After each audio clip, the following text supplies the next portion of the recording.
This video is brought to you by Ridge Wallet, a slim front pocket wallet available in carbon fiber and titanium. With more than 250,000 sold, a lifetime guarantee and free shipping, get 10% off with the code GOLDFISH at ridgewallet.com. Hello everyone, it's Seth, probably better known as Saffron Olive, and it's time for another Instant Deck Tech. So as you know, Thursday means it's Fishbowl Thursday here in Instant Deck Tech land, and we have a really spicy, pretty janky Guilds of Ravnica influence modern list to check out today. This one comes to us from Jank Physics, so thank you to Jank Physics for sending it in. It was originally called Red White Taking Turns, which Red White Taking Turns is already a pretty interesting name because normally like all the extra turn spells are blue. How are you going to build a Boros extra turn deck? I changed the name a little bit though to Glorious Turns because both of our key cards involve the word glory and it felt like a perfect name for the deck. So sorry Jake Physics, deck is sweet. I had to change up the name a little bit though. A quick reminder before we break down Glorious Turns for Modern. If you'd like your own deck considered for a future Fishbowl Thursday, make sure to leave that link in the comments, or you can email me, saffronolive@mtggoldfish.com.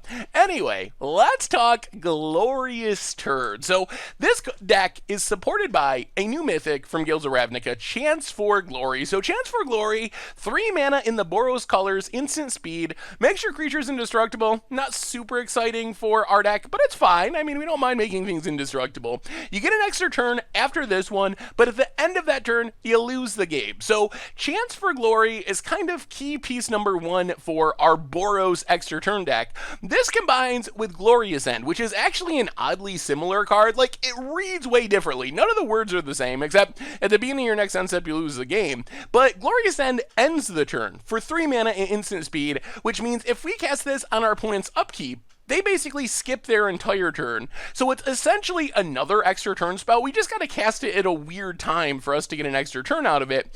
So Chance for Glory and Glorious End give us essentially 8 3-mana extra turn spells, and we can actually jump that number up towards 12 with the help of Goblin Dark Dwellers. So Goblin Dark Dwellers, 5 mana, 4/4 with Menace. When it enters the battlefield though, you get to cast an instant or sorcery from your graveyard with converted mana cost 3 or less. It gets exiled, blah blah blah. So this does not work with Glorious End, because Glorious End, it's very odd. When you cast it, you actually exile it along with your entire stack.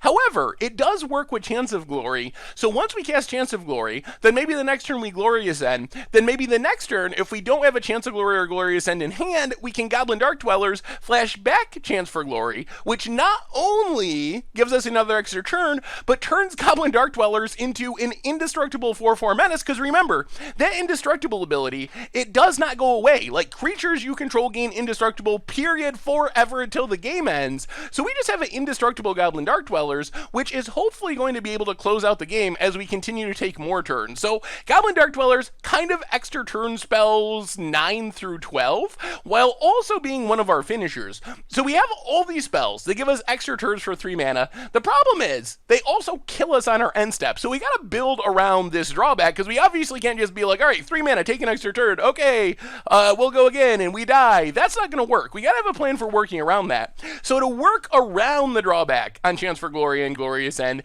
we have 2 cards. First off, we have Sundial of the Infinite, which just 1 mana ends the turn on a 2-mana artifact.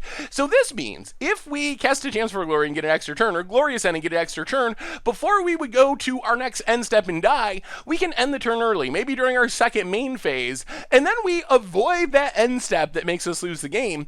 Getting into the trials is even simpler. We cast Gideon, we get a Planeswalker that can turn into a big 4/4 beater. We can even make it indestructible with Chance of Glory if we make it into a creature.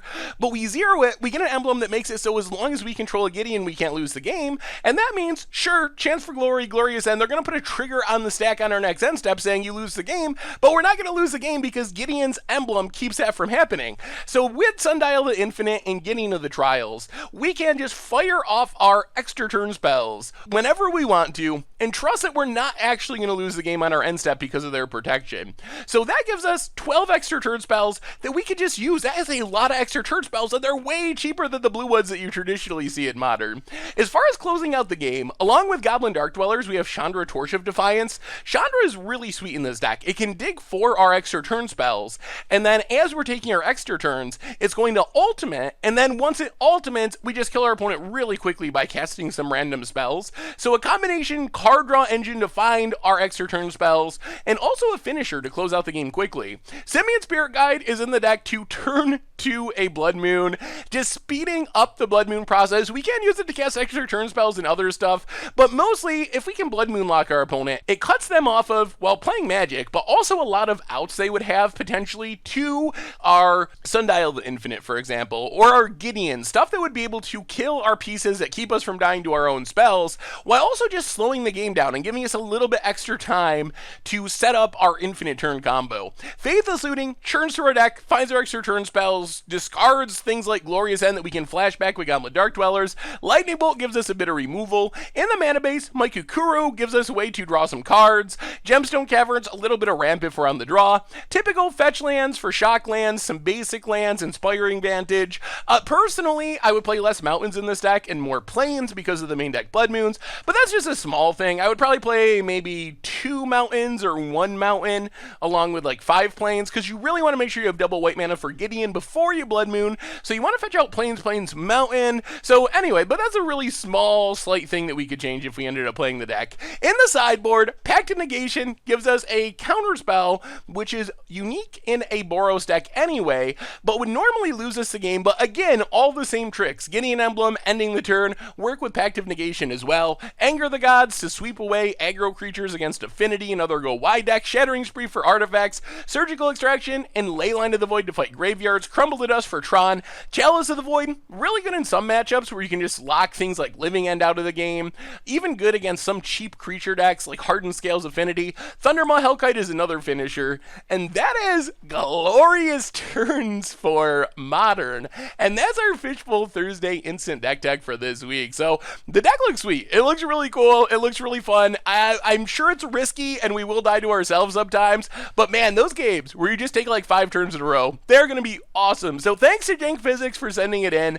And thanks to all you for watching. If you want your own deck considered for a future Fishbowl Thursday, one more reminder, leave that link in the comments. Email me, saffronolive@mtggoldfish.com. Thank you so much for watching. I hope you enjoyed the video, and I will talk to you soon. Thanks for watching the video. If you enjoyed it, help us out by clicking that like button down below.